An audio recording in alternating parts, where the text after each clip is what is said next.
Ahoy, ahoy, and welcome back to my channel.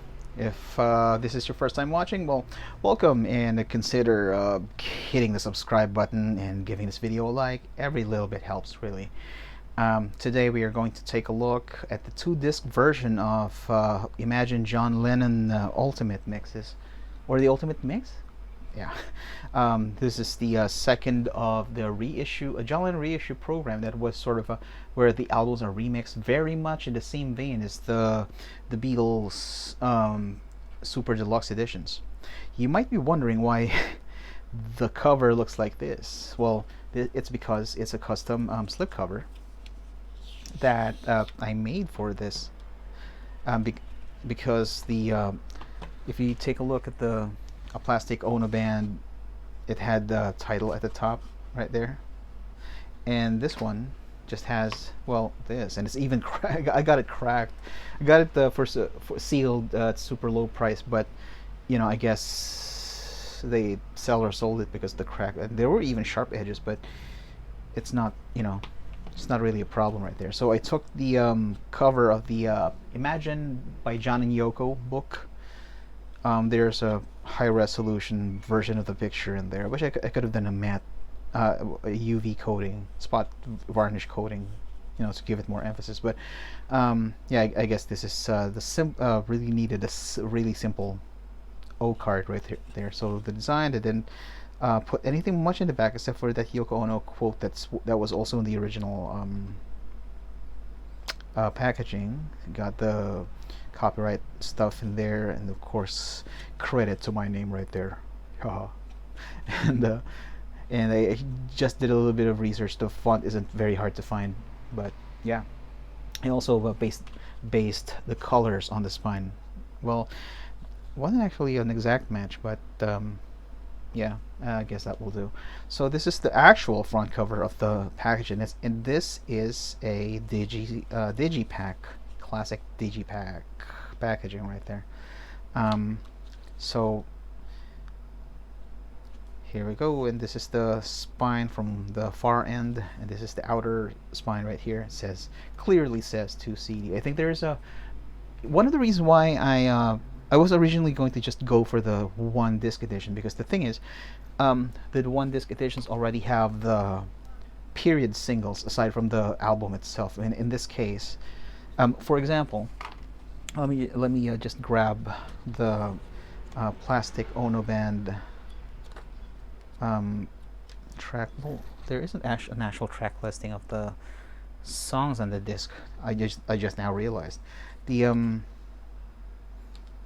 yeah, you'd have to follow this. So if you look at it, the last track of the album is My Mummy's Dead right there, and then they added the period singles, Give Peace a Chance, Cold Turkey, Instant Karma, as well. Not even as they're not even designated as bonus tracks. They're actually part of the album. So it would, if you were just if you just wanted to get the John's studio output, just getting the one disc edition is fine. The same cases here. For example, you have Imagine all the way to Oyoko, and that's the album itself, and then you have Power to the People until Happy Christmas War is Over, and that's the period singles and B-sides at the time. And my only gripe with this is that the one disc edition of Plastic Ono Band was housed in DG sleeve, which is my favorite packaging format. The one disc edition of Imagine was in a jewel case, so I don't know, it just didn't feel right. And so I thought, the cost difference is like just less than $5. Might as well get the the one with the extra disc in it. And here we are. So taking a look at the yeah, there we go. It is album and singles and extras. So first 10 tracks is the album, and then the rest are singles and extras. And then you got the extra stuff, as I've mentioned in my earlier video about the plastic Ono band. While it's the while the Super Deluxe Edition is kind of a, a premium because, well, it has a lot more content. One of my issues about it is that the bonus stuff is just, a rehash, or not a rehash, but more like it's repetitive because it's just the same album but with just different alternate mixes, tapes, demos, and stuff, and it kind of gets tiring. I've listened to it in streaming, and it's like it gets tiring after a while. One of the discs were like the Elements mix. I think some of the songs here are Elements mix, and they just basically took out, muted some tracks, and that's it.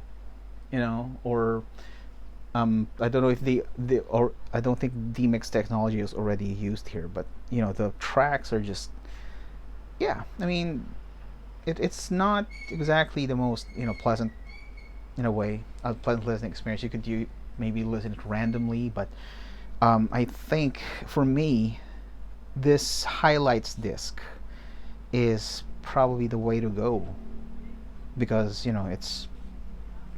has just the highlights. So I would assume that these are already curated at some level, but yeah. And then you have the discs, so that's the same design with it's a one color print. There's a white substrate, and then it's just a screen printed design, or the gray ink. That's it.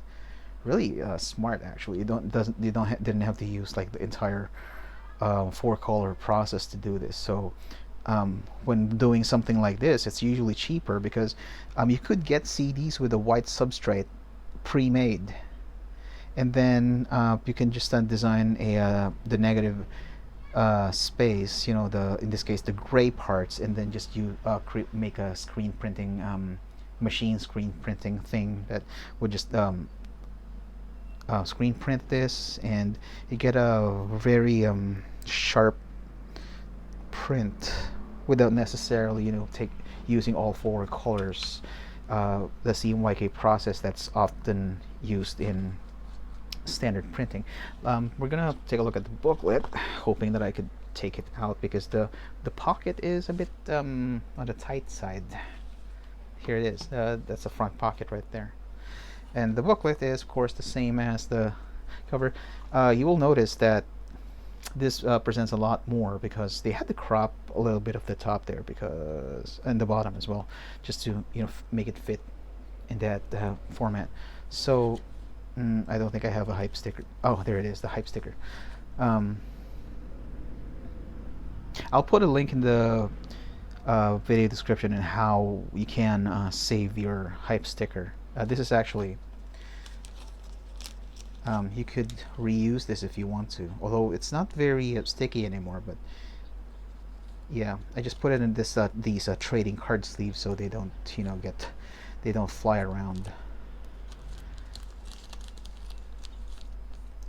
Yeah, that's a problem with old stickers. They kind of lose the adhesion, but they're not intended to last long anyway. So here it is, the booklet, and like the Plastic Ono Band booklet, you get sort of an essay right there, which I wish they used a larger font. I mean, someone like me who already has eyesight problems, this can be very difficult to read. And then you have pictures of the tapes that were used. Again, very Beatles-esque. And then this is the inner sleeve. So, and that is the original label. As you can see, it still has the Apple outline, but it has John's face on it. And the lyrics are written in such a way that you'd have to turn it around as you listen to the songs. And then got credits on the other side with the reverse Apple. I think this is a very different Apple as was the standard Apple label right there. And then you've got the rotating cast of characters. Yeah, George Harrison really played a good guitar here.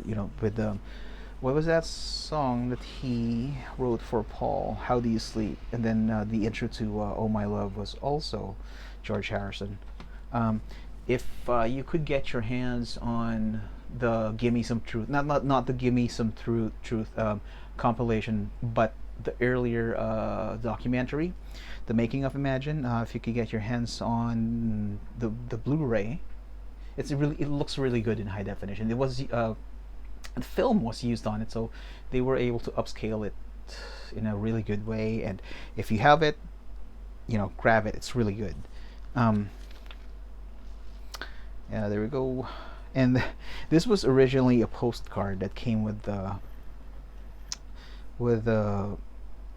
album, and it was he was parodying the Paul McCartney's Ram album, because they were in sort of a they were doing the passive aggressive thing at the time.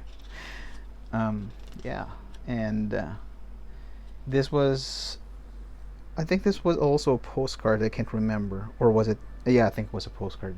And then this was a poster. Yeah, that's one of the downsides of these smaller editions. I mean, with the plastic Ono band, you get this somewhat respectively sized poster, 6-panel poster right here, that came with the plastic Ono band album. I was kind of expecting that they'd make the same with this, but apparently it's just, yeah. I don't know. Does the larger version have the poster in full size? I can't remember. And then you get the singles right here. Rather the credits, not the singles. Yeah. And there we go. And then recording information right here. This is actually a lot more detailed than the plastic Ono band. And then of course the back cover without the text. And as you can see, it has the Yoko Ono quote in here. So if you think about it, this booklet actually represents the original vinyl packaging, doesn't it? And that is that. Stick around. We will have more videos on the channel in the future. And so just in the meantime, be good.